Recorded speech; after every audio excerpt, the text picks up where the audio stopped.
મહાદેવ કાંઈ નહીં, આપણે ગયા હતા ગામમાં, આપણે કાકાનું બટુક ભોજન હતું મોટું જ્યાં ત્યાં બટુક ભોજન કરાવવા, છોકરાને જમાડવા. ગામની બધી નિશાનના છોકરા આવ્યા હતા બધા જમવા માટે, અને આપણે જમાડીને હવે આવ્યા છે ઘર તરફ.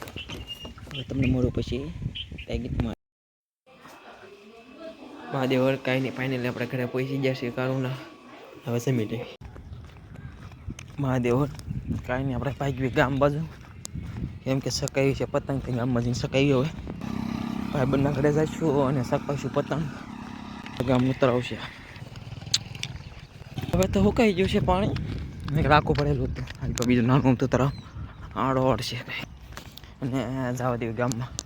ધીમે ધીમે જાય ગામમાં. હાલ હા, તો અહીંથી પતંગ 2, 3, 4, 5, 6 પતંગો સગાઈ જાય ત્યાં. પેલા ભાઈબંધના ઘરે જઈશું અને પછી જઈશું પતંગ સગાવવા. એના ઘરે જ તે અહીં જ તે તપાઈ ગયા, કેમ કે ઉતાવળ છે આપણે.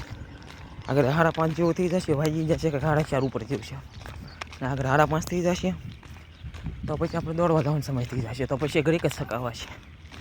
તો જાઓ જલ્દી ખાઈ. ગાડી ઘરે હતી ને જોતી હતી ભાઈને, તો વહી ગયો. ગાલીને વહીવા જવી, ભલે ગાડી રાખતો. હવે તમને પછી મળો તકીન. મહાદેવ.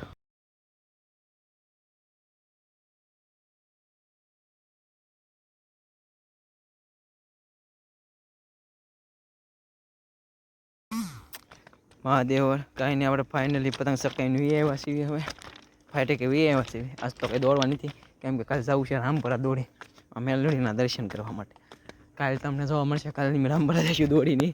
હવે જઈશું 4 વાગે વાળા, 4 વાગ્યા, 4, 4:30, 5 વાગે વાળા. 4-5 ભાઈબંધો જ જવાના છે દોડવા વાળા. પછી હવે દોડી આજ તો નથી દોડું. હવે તમને આજના વ્લોગમાં એટલું જ તે આશા કરું છું કે હું તમને આજનો ગમ્યો હોય તો લાઈક, શેર અને સબસ્ક્રાઈબ કરજો.